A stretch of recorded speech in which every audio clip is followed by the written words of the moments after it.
the labyrinthine intricacies of Republican stratagems, my brethren of the political Colosseum, demand an intellectual vivisection as incisive as the scalpel of Machiavelli himself. Destiny, in his erudite unraveling of GOP machinations, illuminates a veritable maelstrom of fiscal legerdemain and legislative chicanery that rivals the most Byzantine courtly intrigues of antiquity.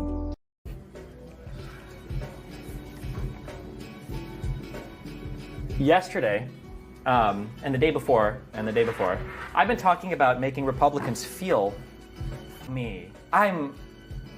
This is the first thought I've had in years where I had a fear that I've legitimately been behind the eight ball, that I've like missed something, and I'm like, wait a second.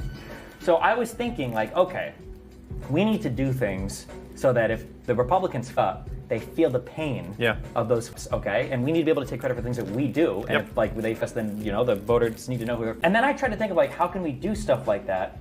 And then I realized the Republicans already do this so much by sunsetting important parts of legislation they pass and then fighting over the sunsets when the next legislative session comes in when they don't have the office. So for instance, in the United States of America, this was so devious.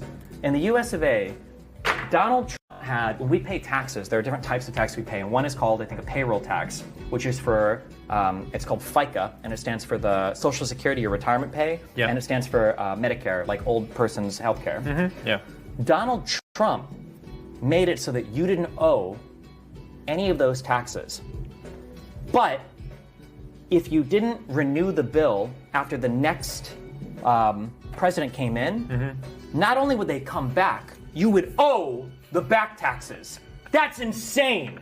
And I remembered this and I was like, wait a second, they already did this. Gosh. Afghanistan was a good example of this. The United States, Donald Trump, don't ever let me catch you mincing words about this, okay? Donald Trump surrendered to the Taliban, okay, in Doha. Initially he invited them to Camp David because he's a lunatic. And then he brought him to Doha and they had a conversation where he said, you guys win, what do you want us to do? And then we'll leave. But he put the exit date into the next administration. Yeah. That's what he does. So what do you want to say? Republicans are already engaged in this type of retributive, warfare. Yeah. And because I started thinking, I stumbled on it when I thought about the Dan thing, because I was like, holy, Biden should make some crazy deal with Russia, but make it so that it's like, we pull out or whatever, like 6 months later. And I'm like, that was Afghanistan. Oh, yeah. That legislative sunsetting is wild. That you can sunset into like other administrations, because I wonder if they can cheat like the CBO, our Congressional Budget Office, because a lot of times they do like 10-year projections, right? Well, why would I do a tax cut for 10 years when I could do it for 5? So now it ends during your administration, then my budget projections look better. You're not going to say I owe $2 trillion on the debt after 10 years because I sunset it in 5. I don't know, bro. Me. I think Biden's got a lot. And then when the tax cuts disappear, they're not going to see it as the Trump tax cuts going away. They're going to see it as Biden or Kamala Harris raising your taxes. Yep, exactly. And even with like the legislative stuff, somebody in chat reminded me of this. Bro, conservatives are so deep in my head. They're so hard. It took a while to finally get the Ukrainian aid package offered separately instead of packaged with immigration, okay? Yeah. The reason why it was packaged initially is because Republicans wouldn't hear it unless immigration came first. Yep. But my recollection of that event was that Democrats tried to package it all together, but they didn't. It was Republicans that demanded that they do something about the border before they deal with Ukraine. It's so devious, actually. It's insane. Yeah, me, dude. So they're there already. They have that. Yes, they do. Look, I mean, I think Biden in his last 3 months, he got a lot of work to do. I think he needs to pull all strings to strengthen the Democrats' position as much as possible. But the issue is that those things, the issue is that they have to be done in advance before you're a lame duck. I would have agreed with you like a year ago. He could have started setting it up. But now that he's not president, like Dan on, did you watch it? Yeah, I watched it. I've heard it. Dan's ideas are crazy, but they were only crazy because they were 1 week too late. If it would have been 2 weeks ago, Biden could have legitimately done some crazy, but now he's literally out of office. But basically. Wait, he can do some shit with executive order without the Senate or the House, right? There's some stuff he can do. The problem is what can be done with executive order can basically be rescinded with executive order, and there's probably not any time to do anything crazy in like the next couple months. Can't you just put like a clause that this can't be years, isn't it? With it? Oh my By God, next nobody's ever president, thought of that. right? Yeah. Behold, for this is no ordinary discourse, it is a tempestuous treatise on the Republican mastery of political brinkmanship and electoral duplicity, set against the backdrop of a nation teetering on the precipice of ideological entrenchment. At the heart of the Republican gambit lies their penchant for legislative sunsetting, a political sleight of hand that transforms temporary measures into long-term quagmires for successive administrations. By embedding expiration dates into policies, these architects of opportunism lay mines in the pathways of governance. As Destiny keenly observes, this maneuver forces the opposition to navigate a labyrinth where every turn leads to political fallout, a game of fiscal hot potato where the Democrats are left holding the scalding tuber. Consider the payroll tax deferral, a masterstroke of economic subterfuge. By granting temporary relief but tethering it to future liabilities, the Republicans craft a trap that detonates only when their political adversaries are in power.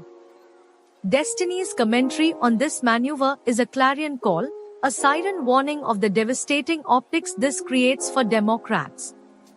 When the bill for deferred taxes arrives, it is not the architects of the policy who bear the blame but their successors, painted as the villains by the electorate. And then, the peace deal resistance, the Doha Agreement with the Taliban. Destiny's eloquent evisceration of this diplomatic debacle is a symphony of righteous indignation. Trump's decision to ink a deal with an insurgent group and defer the withdrawal timeline to the next administration is emblematic of a strategy that marries short-term accolades with long-term chaos. It is the equivalent of setting fire to the stage and leaving before the curtain falls, ensuring that the Democrats take their bow amid the smoke and flames. This strategy of deferred accountability extends to budgetary wizardry, wherein Republicans truncate the duration of tax cuts to align with their terms in office, only to watch them expire under Democratic stewardship. Destiny's analogy of the Congressional Budget Office projections being gamed is both APT and alarming. By manipulating the fiscal timeline, the GOP engineers a scenario where their policies appear benign in the short term but metastasize into economic malignancies under their successors.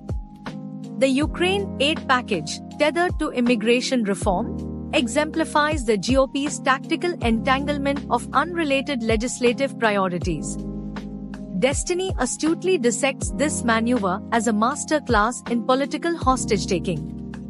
By conflating humanitarian aid with contentious border policies, Republicans wield their legislative clout like a cudgel, forcing Democrats into a corner where compromise becomes capitulation. Destiny's frustration is palpable as he navigates the quagmire of Democratic response, or lack thereof. His critique of their inability to preempt GOP maneuvers underscores a deeper systemic issue: the Democrats' reactive posture in a political landscape that rewards proactivity. The Republican playbook is a testament to their understanding of power dynamics, wielding the machinery of government with ruthless efficiency while their opponents flounder in procedural quicksand. Yet, Destiny is not content to merely diagnose, he prescribes. His call for the Democrats to wield executive orders with abandon, to preempt Republican gambits with audacious policy moves, is a rallying cry for a party often paralyzed by its own cautiousness. However, he tempers this with the sobering reality that executive actions are ephemeral, vulnerable to reversal with a mere stroke of the presidential pen. The cyclical nature of this legislative warfare is not lost on Destiny. He laments the Democratic Party's apparent inability to learn from history, to anticipate the GOP's playbook and counteract it with equal cunning. His commentary is not merely a critique of Republican tactics but an indictment of Democratic inertia, a call to arms for a party in desperate need of strategic recalibration. As the essay crescendos, Destiny's analysis broadens to encompass the broader implications of GOP dominance.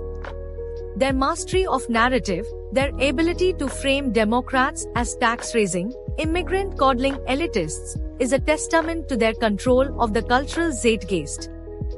Destiny's admiration for their discipline, however begrudging, is a stark reminder of the Democrats' need to reclaim the narrative. Ultimately, Destiny's discourse is a masterful blend of critique and contemplation, a labyrinthine journey through the corridors of power where every shadow conceals a Republican trap and every light reveals a Democratic misstep. His insights are both a roadmap and a warning, a call for vigilance in a political arena where complacency is tantamount to surrender. In this battle of ideological titans, Destiny's voice emerges as a clarion call for strategic ingenuity, a reminder that the war for America's soul is fought not in grand speeches but in the minutiae of legislative maneuvering and narrative control. And so, the question remains, will the Democrats heed his warnings, or will they continue to play checkers while the Republicans play 4D chess?